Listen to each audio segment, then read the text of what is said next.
Bom dia a todos vocês. Uma alegria estar com vocês aqui. Ver a igreja crescendo, ver a forma dela, é muito interessante reconhecer a bondade de Deus, a manifestação da graça de Deus na vida de tantas pessoas. Uma igreja com 4 anos de idade, acho que tem características bastante interessantes, né? Olhando para as crianças aqui, eu chego a pensar que as crianças que tem por aqui têm a média de idade de 4 anos. E, consequentemente, a média de idade da igreja vai ser relativamente baixa. Não é uma igreja, por exemplo, como o Valdeci, que tem mais de 60 anos. Um louvor como esse fica de pé, o cara cansa, tem que sentar. É outra proposta, né? O que dizer para uma igreja de 4 anos? Bem, nós estamos há uma semana de irmos às urnas para votarmos, entre outras coisas, pela sucessão do nosso país. Quer queira, quer não, existe uma preocupação. Quem é que vai conduzir o país nos próximos 4 anos? Dentro de 90 dias nós temos isso resolvido. Sendo uma tarefa fácil, difícil, previsível ou não, nós estamos muito perto de resolver isso, mas o fato é que sucessão sempre traz tensão, preocupação e problemas. E quer queira, quer não, além do aspecto da sucessão política do país, quero que vocês entendam que todos vocês estão envolvidos num processo sucessório muito mais importante do que esse. Veja, em toda a história, nós vamos ver personagens que tiveram papéis diferentes, que sucedê-los foi uma dificuldade, quando não impossível. Ao longo dessa semana, a maior parte das músicas que eu ouvi bastante, foi Bach. Quem é seu sucessor? Quem foi um sucessor de Vivaldi? Quem foi um sucessor de Michelangelo? E quando você pensa na contribuição brasileira para a cultura mundial, quem é o sucessor do Ronaldinho? Nós estamos assistindo o vídeo até agora deles. Há uma obra de Michelangelo chamada Moisés, suponho que vai ser projetada para vocês. É uma dessas obras magníficas. Se você pegar algum detalhe, por exemplo, como do braço dele, você fala, como é que ele podia ter toda essa percepção da anatomia e reproduzir uma pedra? Disse, se é verdade ou não, que quando ele terminou essa obra, ele ficou tão encantado com o que ele tinha realizado, que ele se volta para a estátua e diz, fala, fala. Quem seria o sucessor dele? Imagine se na seguinte circunstância, ele fizesse parte dessa obra e de repente ele dissesse para você, está aqui, continua. Continua o que eu comecei. Pensar nessa possibilidade, fora alguns que talvez sejam extremamente bem dotados, e mais aqueles que têm uma autoestima maravilhosa, nós nos sentiríamos absolutamente inseguros diante dessa possibilidade, temerosos. Agora, imagine a sua situação. O Senhor Jesus Cristo, Deus, Criador dos céus e da terra, vem em forma humana, expressa toda a sua bondade, seu poder, sua glória, sua sabedoria, seu poder de argumentação. Era alguém impressionante. E ele comunica para os seus discípulos, eu vou ser preso, eu vou ser torturado, eu vou ser morto. E com o tempo ele vai dizendo, eu vou ressuscitar. E ele fala, eu vou subir às alturas. E ele diz, continue. Vocês vão continuar o que eu comecei. Já parou para pensar nisso? Qual era o peso que isso tinha para aqueles apóstolos? Qual é o peso que isso tem para nós? O texto que nós vamos ver nessa manhã, de Efésios capítulo 4, diz o seguinte: aquele que desceu é o mesmo que subiu acima de todos os céus a fim de encher todas as coisas. Cristo tinha um propósito, ele veio, ele se foi, mas ele tem um propósito a ser completado. E eu afirmo, ao deixar a esfera terrena, Cristo estabeleceu alguns propósitos aos seus seguidores para completar o que ele começara. Essa passagem que nós vamos contemplar, e vocês vão poder perceber na medida que vamos lendo, é uma passagem que tem uma abundância absoluta de preposições para. A fim de quê? Está cheia de demonstrações de propósitos que tem aqui. O Senhor tinha um plano e Paulo explica isso. E, em resumo, para que a obra de Deus se complete em sua vida, é necessário que entenda e se comprometa com os propósitos de Cristo. Não basta de vez em quando sair na igreja. Quais são os propósitos dele?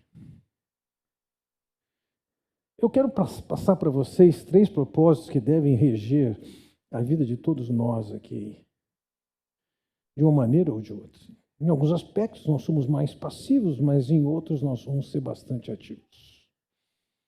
O primeiro propósito para o qual eu chamo sua atenção é o propósito de preparar os santos.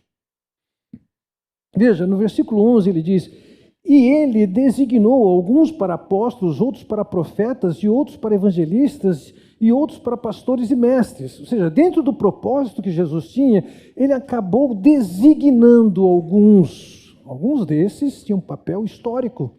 Apóstolos e profetas existiram lá no passado, conforme o propósito de Deus. Eles iriam desbravar as trevas com a mensagem do Evangelho. Eles iriam trazer a revelação que explicava o plano de Deus. Como fruto dessa revelação, nós temos as Escrituras. Eles foram designados para isso, mas existem também elementos contemporâneos aqui. Em todo o tempo houve, como ele diz aqui, uns para evangelistas e outros para pastores e mestres, dependendo da tradução que você tem. Parece que pastores e mestres são 2 personagens, na verdade, um só. Um evangelista tem a responsabilidade da proclamação do evangelho e a habilidade de fazê-lo, e outro é o pastor mestre, aquele que tem a habilidade, a responsabilidade de ensinar as Escrituras e torná-la entendida pelo seu público. Essa é a função essencial, básica de um pastor, de uma igreja. Foi Cristo quem designou. Foi Ele que desenhou isso e definiu esses papéis. Agora veja, no versículo 12 ele diz, com o fim de preparar os santos para a obra do ministério. O papel desses personagens é preparar, ou, dependendo da tradução que você tem, aperfeiçoar os santos. Acho que vale a pena nós nos debruçarmos um pouquinho em cima dessa ideia de preparar ou de aperfeiçoar. Aqui nós temos a tradução de uma palavra grega que foi empregada em 3 circunstâncias diferentes. A primeira delas, ela foi usada para se referir à solidificação de ossos quebrados. O processo de formar o calo ósseo. e tornar aquilo de novo unido. Era empregado esse verbo, esse aperfeiçoamento. Mas também esse verbo foi empregado para descrever a ação de consertar redes rasgadas. Se você tem a experiência de ir a praias que não são tão urbanas e que existe uma colônia de pescadores, você pode ver em algum horário do dia os pescadores estenderem aquela rede com uma, vou chamar assim, que é o termo que eu posso aplicar, eu creio, uma espécie de uma agulha, ele começa a refazer a rede. Essa operação de retecer a rede era empregado o mesmo verbo. Mas também essa palavra era empregada por preparar, eu creio, que está bem nessa tradução, essa ideia, um navio para uma viagem. Recentemente eu estava lendo e encerrei a leitura de um livro que descreve as ações inglesas no território, no litoral da América do Sul. Algumas dessas ações por navios com viagens oficiais e outras por empreendimentos privados, em que eles vinham para saquear a costa brasileira, a costa sul-americana. Cidades como Salvador, Recife foram saqueadas. E tantos outros navios foram roubados. Ou seja, havia uma ação de pirataria institucionalizada, apoiada pela coroa inglesa. Agora, esses projetos de um navio sair para chegar aqui até a costa era acompanhado de um tempo para preparar um navio para esse desafio. O mesmo verbo empregado para aperfeiçoar ou preparar foi empregado para descrever que é uma função de pastores, mestres e evangelistas, de apóstolos e profetas. Tem o objetivo de trabalhar com redes rasgadas e consertá-las, o objetivo de restaurar ossos que estão quebrados, o objetivo de preparar os navios para os desafios que eles têm nas suas viagens. A função principal desses pastores é trabalhar com o povo onde está rasgado, onde está quebrado, e como ele precisa ser equipado para os desafios que ele tem à frente. Então, devemos entender o propósito de Deus em colocar a liderança que Ele coloca numa igreja, porque essa é a função pastoral. Preparar vocês. Mas há um segundo propósito. O segundo propósito que aqui é para que o corpo de Cristo seja edificado. Veja, ele diz no versículo 12, com o fim de preparar os santos para a obra do ministério, para que o corpo de Cristo seja edificado. Existe um trabalho a ser feito no corpo de Cristo, em todos aqueles que vieram e foram alcançados através do Evangelho da graça de Deus. E uma vez que esse povo foi alcançado e foi declarado santo, os pastores têm um trabalho com eles. Eles não são simplesmente consertando redes, eles têm um propósito específico. Tem uma meta. Até que todos alcancemos a unidade da fé e do conhecimento do Filho de Deus. O objetivo é que todos nós saibamos, creiamos, confiemos exatamente em quem é o Senhor Jesus Cristo. Não estou falando aqui de um conhecimento basal. Não, estão falando aqui de alcançar uma unidade de fé e de conhecimento. É um conhecimento que todos nós devemos ter acerca de Jesus, da sua obra, do seu propósito. de quem ele é, da sua autoridade. É uma verdade que está na Escritura, que deve ser conhecida por todos. Mas ele acrescenta: e cheguemos à maturidade, atingindo a medida da plenitude de Cristo. O objetivo é que nós saiamos da condição de infantis, de crianças, e que a gente seja crente maduro, cristãos maduros, responsáveis. Não basta ser salvo. A ideia que ele quer reproduzir em cada um de nós é o Senhor Jesus Cristo.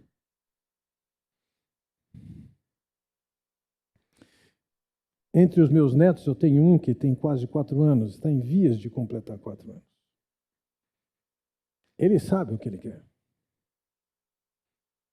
E se as coisas não acontecem do jeito que ele quer, isso é o mínimo. Ele fica emburrado. Ele quer as coisas do jeito que ele quer. Ele é uma criança. Nesses dias, ele brincando comigo, ele passou a unha dele assim, um cortezinho. É uma criança. Não tem a responsabilidade que a gente gostaria que ele tivesse ainda. Ele é uma criança.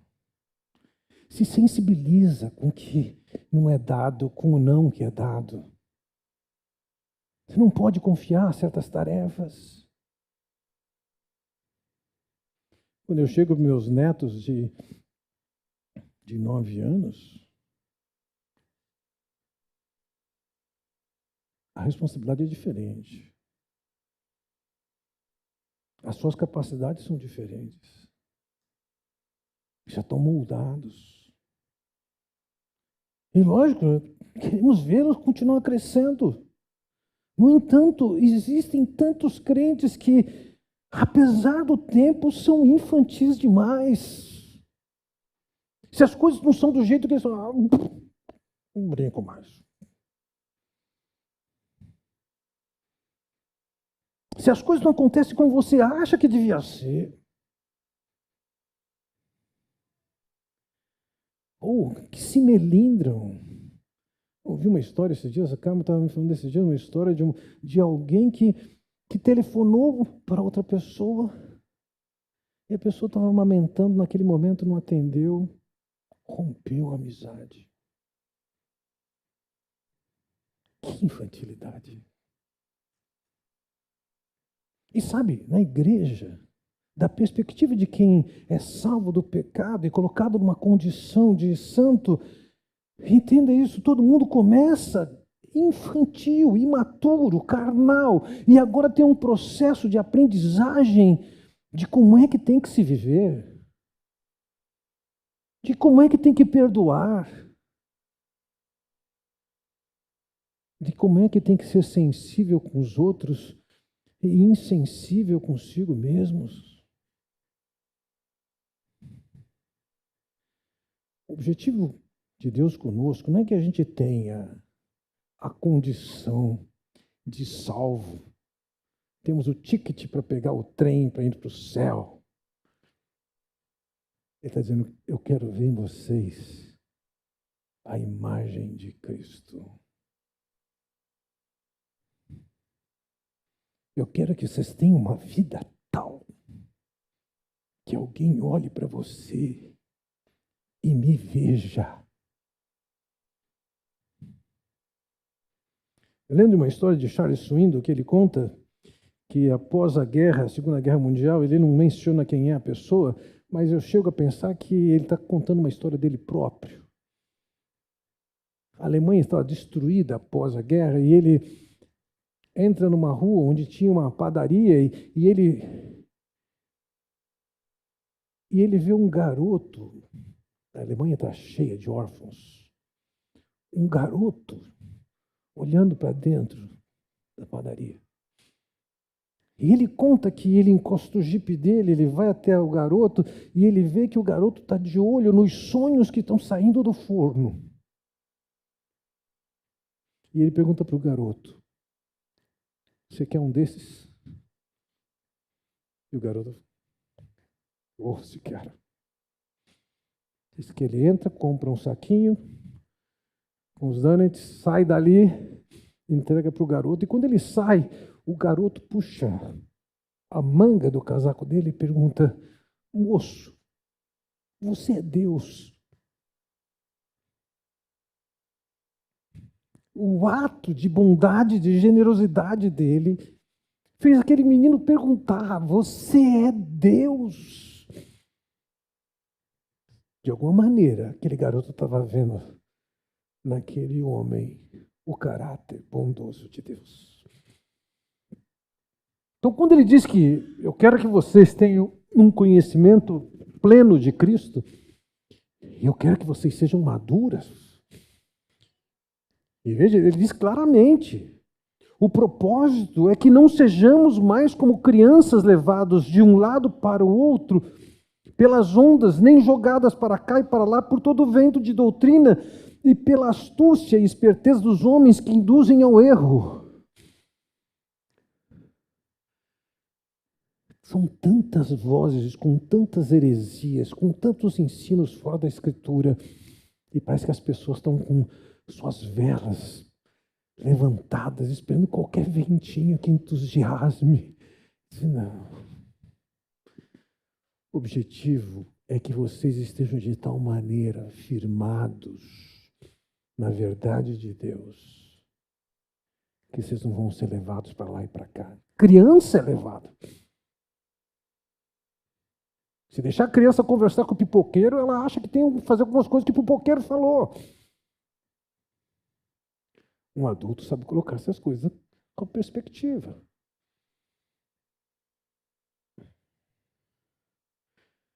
Ele diz no versículo 15: antes, seguindo a verdade em amor, cresçamos em tudo naquele que é a cabeça, Cristo. Em tudo. Sem nenhuma exceção, Ele quer ver cada um de vocês crescendo, ligados a Cristo.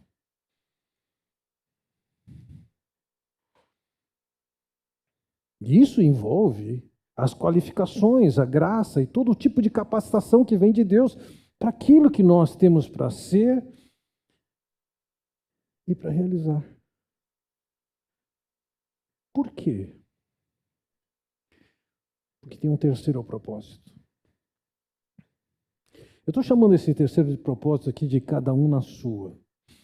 Vamos lá, de novo, finalidade aqui, versículo 12. Voltamos no versículo 12. Com o fim de preparar os santos para a obra do ministério, para que o corpo de Cristo seja edificado. Veja, o trabalho pastoral é preparar os santos para a obra do ministério. De quem é o ministério? Não é do seu pastor. É seu. O trabalho do pastor é treinar, é consertar rede, é equipar navio, é solidificar ossos quebrados. Mas o trabalho da igreja é seu. Você não é um consumidor. Você não é um espectador. Ser igreja não significa comprar um ingresso para assistir um show. O trabalho é seu. Os santos são preparados para o ministério. E ele vai dizer no versículo 16, dele todo o corpo ajustado e unido pelo auxílio de todas as juntas. Cresce e edifica-se a si mesmo em amor, à medida em que cada parte realiza a sua função. Cada parte realiza a sua função.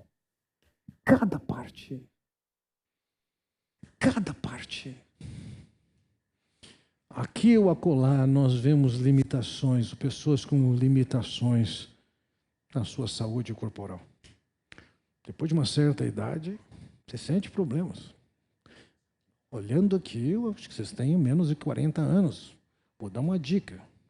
Depois dos 40, se você acordar e não sentir nenhuma dor, é porque você morreu.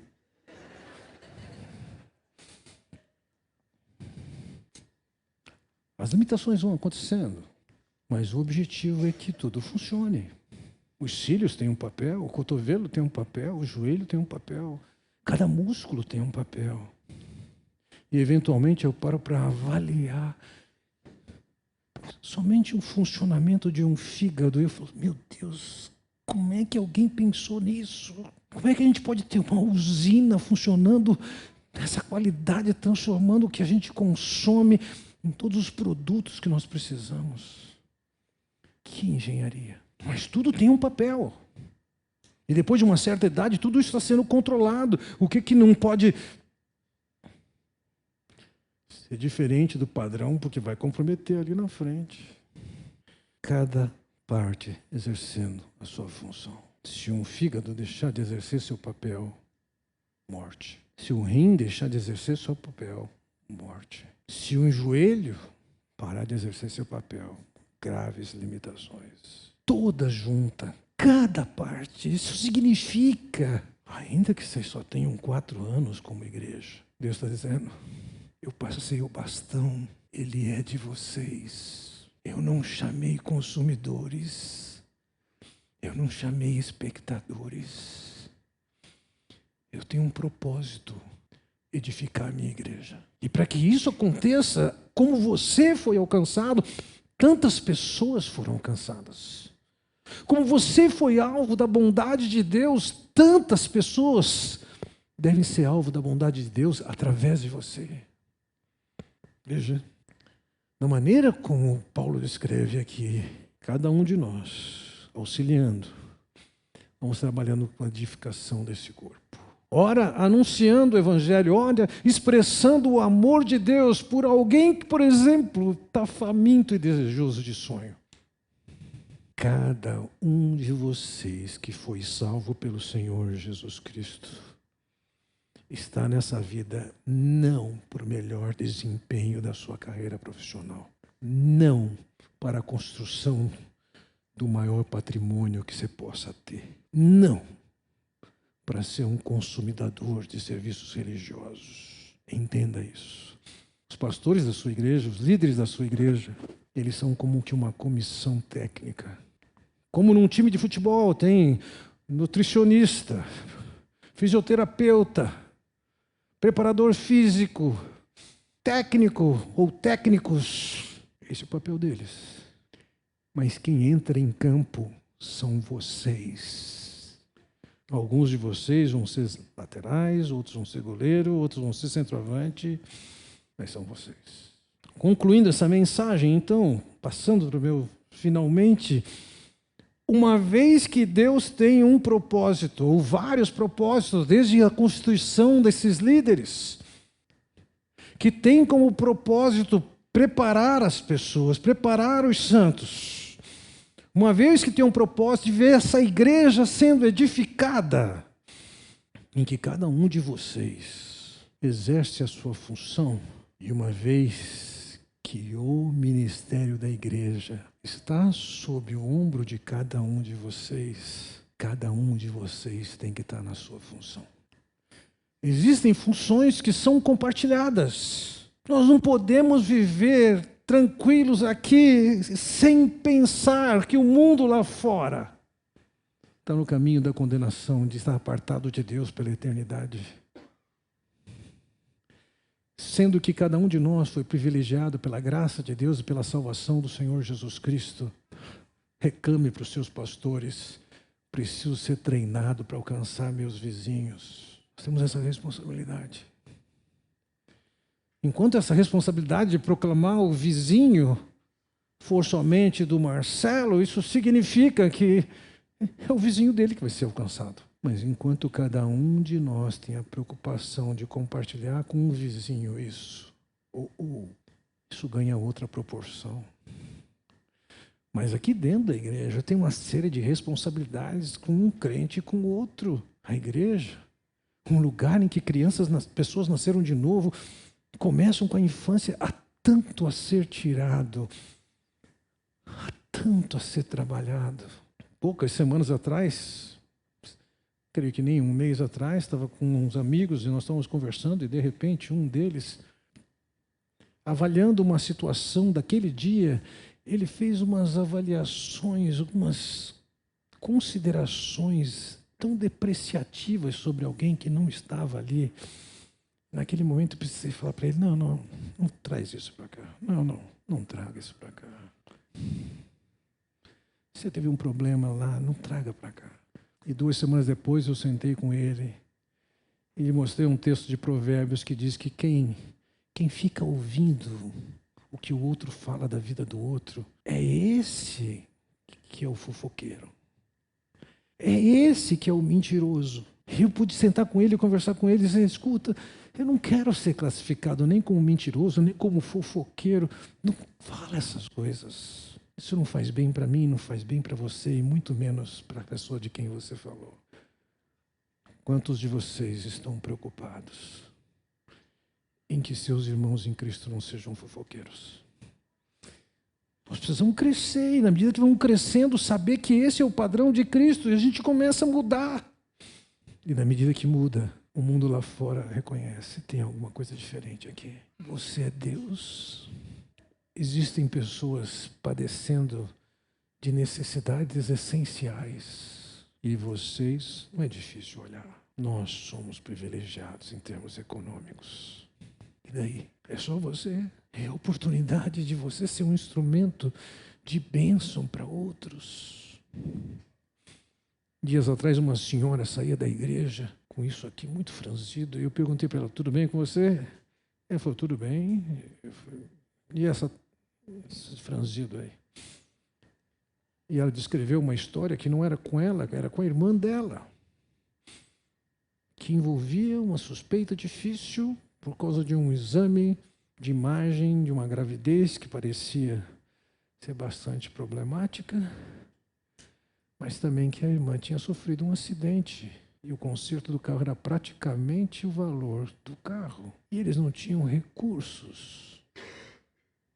Vamos deixar uma pessoa sair, passar assim batido, ou de alguma maneira nós vamos nos envolver com necessidades dessas pessoas.